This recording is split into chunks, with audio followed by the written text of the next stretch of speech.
Everyone I know and love are all in town, but I've had enough of looking at the snow. I wish that I could go away this Christmas. My family, they don't want me to go away, but I chose to leave. I'm staring at the tree. It says that I should be away this Christmas. And what am I to do if I can't be with you? To sit and laugh with everyone we love. I hate the snow, so I chose to run and sit there in the sand beneath the sun. Everyone I know and love, they're at my house, and I've had enough. I'm looking at the snow. I wish that I could go away this Christmas.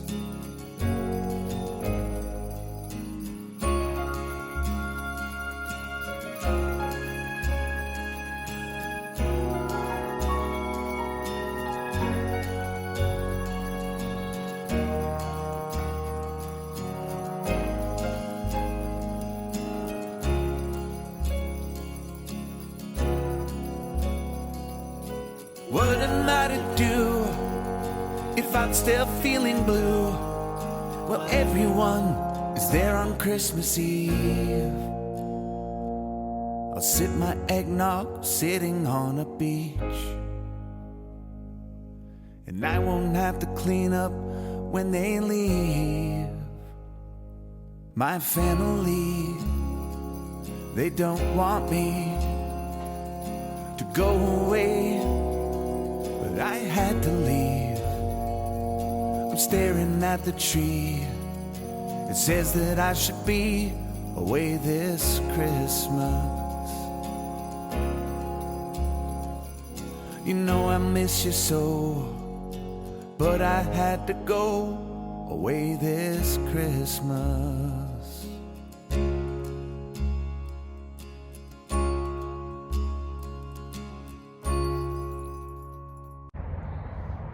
Hello guys.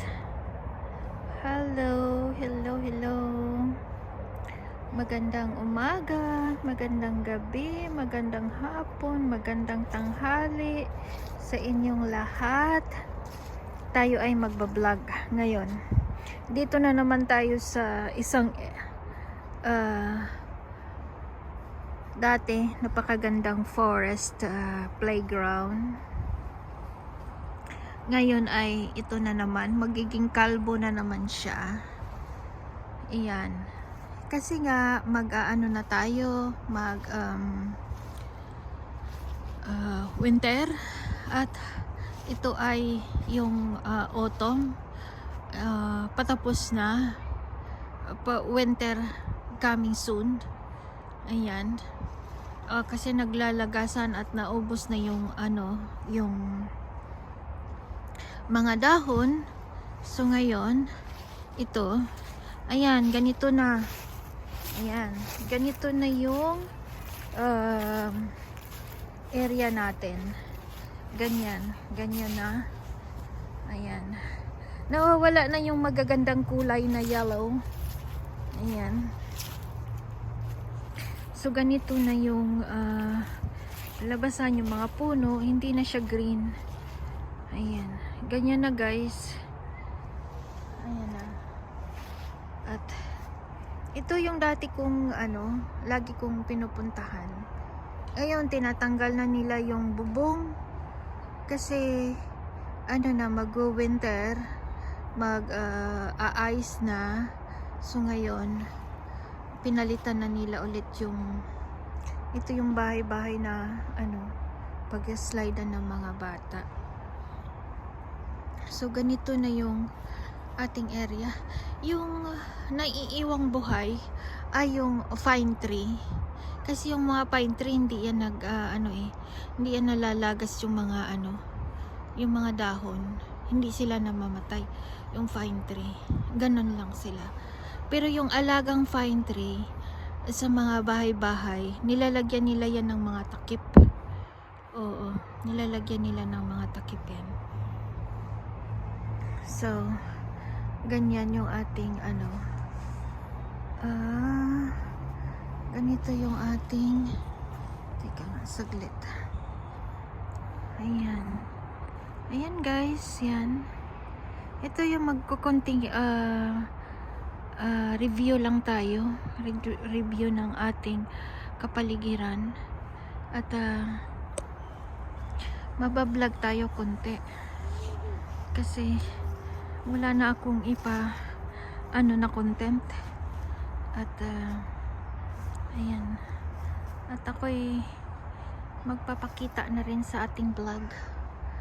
Teka saglit. Ayan, hello guys. Nandito tayo sa ngayon. Ayan. Nagamit ko na talaga itong aking kasi yung aking headphones ay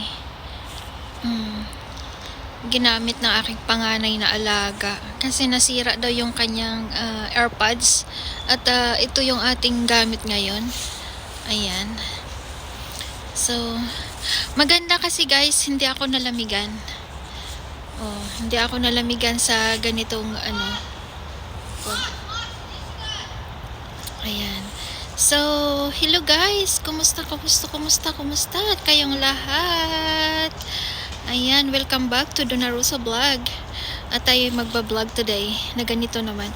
Kasi nung isang gabi yun. Ngayon is 12:39 in the afternoon. So, ayan guys. Hello. Ayan, ganda ko dito. Ayan. Maganda yung reflect ng araw.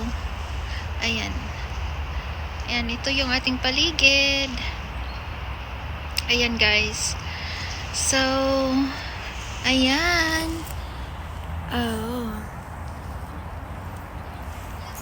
Yan, hello everybody. Yung nasa Pilipinas ngayon ay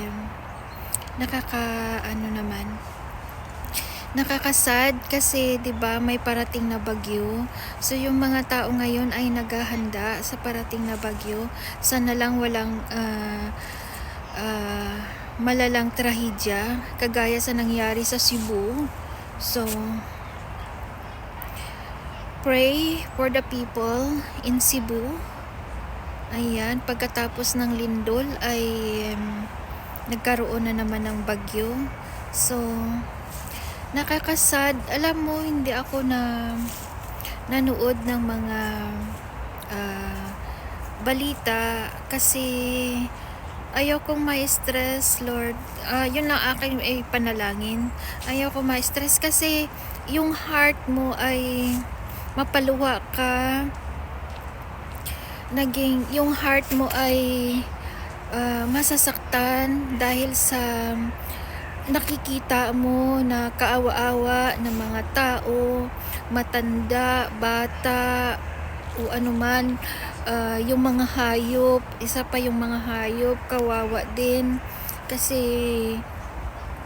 parang mga tao din sila, ayan, nakaawa-awa talaga tingnan. Kaya ayaw ko manood sa mga balita na makikita. Hello guys, at i-continue natin yung ating pinag-usapan kanina, yung about sa Cebu. Nakakaawa lang. Na-stop ako kasi kanina kasi tawag nito, yung pumunta kami sa isang place at saka wala na akong time na makipag-vlog. Ayan. Yung mangyari sa Cebu at parating na bagyo. Ayan. So, guys, mag-ingat tayo sa parating na bagyo nandyan sa Pilipinas. At at tayo'y maghanda. Ayan, lagi tayong handa sa mga parating na na pagsubok na naman sa atin. Mag-ingat lang, mag-ingat sa lahat kung saan man kayo ngayon na sasakupan ng bagyo. Ayan, dyan sa Pilipinas. So, guys, time check is 4:27 in the afternoon. Pero medyo makulimlim na guys. At malamig pa rin. Ayan. So, nandito ako ngayon sa Duyan. Nagduyan-duyan muna. Ayan. So, malamig talaga. Ang ganda naman ng may pa kasi may liwanag pa. Ayan. So, ayan guys, look sa ating paligid, ganyan. Ang laki naman ng aking mukha. Ayan. So, ayan guys. Hello everyone. Ayan. Nandito na naman si Donna Rosa Vlog. Please like sa ating video. Sana magustuhan na naman ninyo yung ating mga kwentuhan ngayon. Ayan. Dito sa amin, sobrang lamig. Kasi patapos na yung autumn at magwi-winter na. Kami ay nakaabot na ng 6 degrees. 6 to 8 degrees. Ayan. So, snow na naman ang aming aabangan na babagsak. November na ngayon. Pero actually, dati October pa lang October pa lang bumabagsak na yung snow. Pag kung minsan parang last year ata. Ngayon November na tayo. So, ayan, malamig lang. Pero sa ibang ang tawag nito, sa ibang city kagaya ng Yakots, ayan, sa Yakots sobrang sobrang kapal na ng snow doon kasi yung Yakots na ang tawag nito, yung isang city ng Russia ay sobrang lamig doon. Nakaabot pa sila ng -50. Ayan, more than -50, -60 yung mga degrees doon. Sobrang lamig guys. Ayan, dito sa city, sa Moscow, na ko lang dito is -30. Nakaabot lang ako ng -30. So, ayan, sobrang freezing na. 10 minutes lang sa labas sobrang na talaga, sobrang lamig. Naalala ko noon na 2015 ko lang noon nakakapanganak lang. October, so 2015 tama, 2015 to 2016.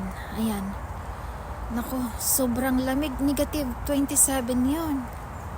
Grabe, talagang sobrang akala mo parang hindi ka makahinga kasi lumabas ako at the time talaga na yun ang yun ang degree. So lumabas ako at the time na yun, nagbabiyaya ako kasi may kailangan akong i-meet up at the time. So isang oras, 1 to 2 hours ata ako nasa labas. Diyos ko, parang sumasakay ako ng bus, parang sabi ko parang hindi ako makahinga kasi sobrang sobrang lamig.